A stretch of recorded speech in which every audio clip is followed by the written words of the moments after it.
Welcome. I'm Kinetic Symphony. I hunt down and report on weird and true mysterious stories, from glitches to the paranormal. Would you like even more content? Here's my Patreon. Now onto the stories. Case file number 1239, written by Abruges. A strange afternoon I can't remember. One day I got home after college and felt very tired, so I went to sleep somewhere between 2 and 3 p.m. I woke up at 8 p.m. because my parents woke me up so we could go have dinner.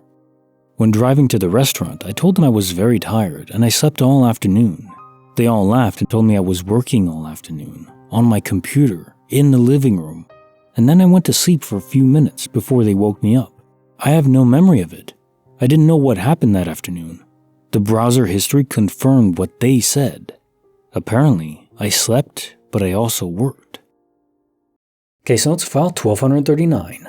A strange afternoon I can't remember.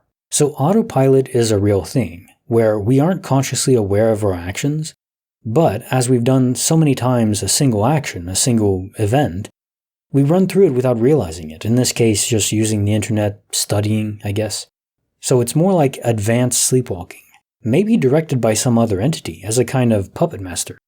I sometimes wonder if sleepwalking involves another force controlling us, almost like us taking over a Sims character in a video game, just directing them and then they can be left on their own, but they don't realize sometimes we take them over. Sometimes the soul takes over. Case file number 1240, written by Taters.2. My worthless precognition. I have worthless precognition. All my life I've had moments when a certain vision will get stuck in my head. The first time happened when I was in high school. For a week I had a vision of me handing something to someone sitting on a box. I had that vision every day, randomly. It would just pop in my head. Fast forward to Saturday night.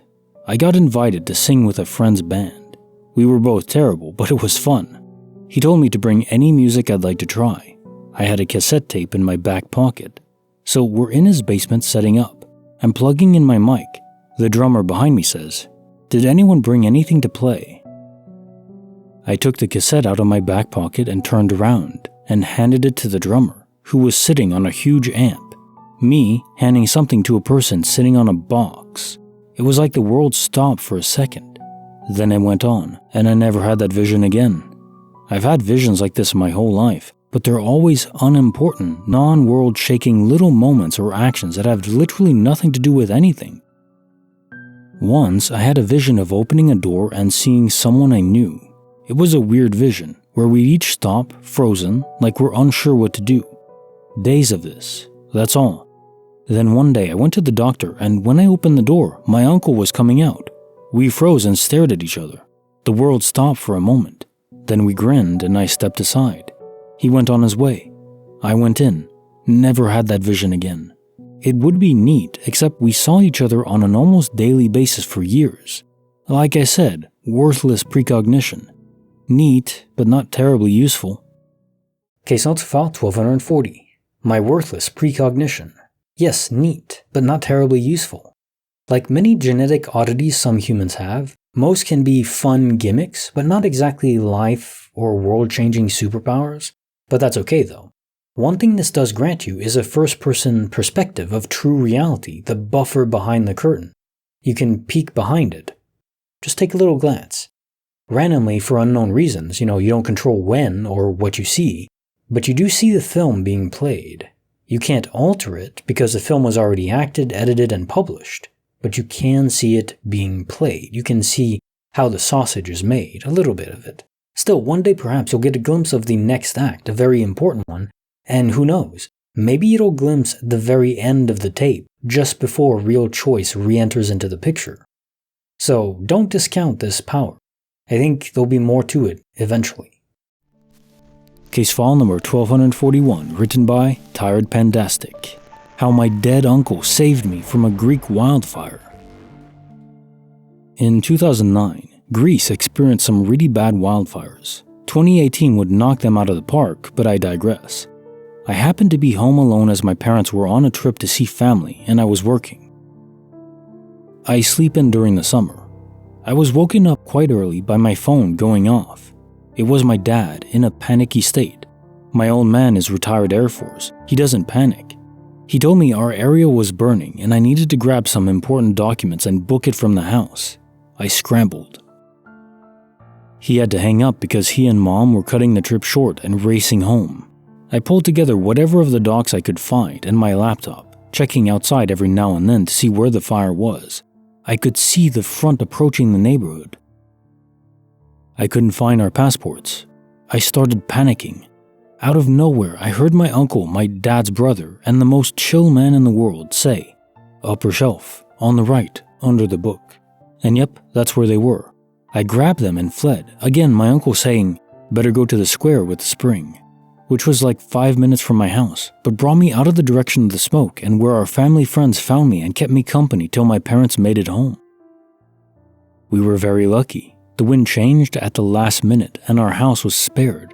Only one house burned in our neighborhood and nobody was hurt. My uncle died in 2002, leukemia. I was pretty close to him and my dad felt his loss very much. His funeral was the first time I saw my pops cry. I haven't told him what I heard that day. I don't want to disturb his peace of mind. Case notes for file 1241. How my dead uncle saved me from a Greek wildfire. So I know this was a long time ago, but I'm still sorry for your loss. I don't think telling your dad what you heard would disturb his peace, though. And to the contrary, I mean, I lost my granddad too. Not exactly the same, but still. On my mother's side a couple years ago, if I knew with an actual first-hand account of someone hearing his voice speak to them, let's say, it would help them find documents they had no idea where they were. Well, it wouldn't be closure, no, but rather the opposite. Proof that closure isn't even necessary. That's even better, in my opinion. Creepy file number 108, written by Anonymous. How a complete stranger got my prescription. I went to the pharmacy to pick up my prescription and they told me it had already been picked up. In order to pick up your prescription at this pharmacy, you had to state your name and date of birth, and you had to sign your name on a sheet of paper, and they would put a sticker identifying the prescription next to your signature. Given all that, I don't see how someone else had been able to pick up my prescription, but someone did. They had a security camera aimed at the people who walked up to the pharmacy counter. They showed me the image of the guy who picked up my prescription, and the guy was a complete stranger. I'm assuming that the pharmacy technician who gave it to him was being sloppy and didn't follow all the protocols, but the person would have to give a name in order to pick up a prescription because they're sorted alphabetically by last name. So some guy who coincidentally had a first and last name that sounded like mine also coincidentally had a prescription to pick up on the same day as me? And he happens to get a lazy or distracted pharmacy technician who didn't ask his birthday? Even though every damn time I went in there, they asked for mine? Very odd.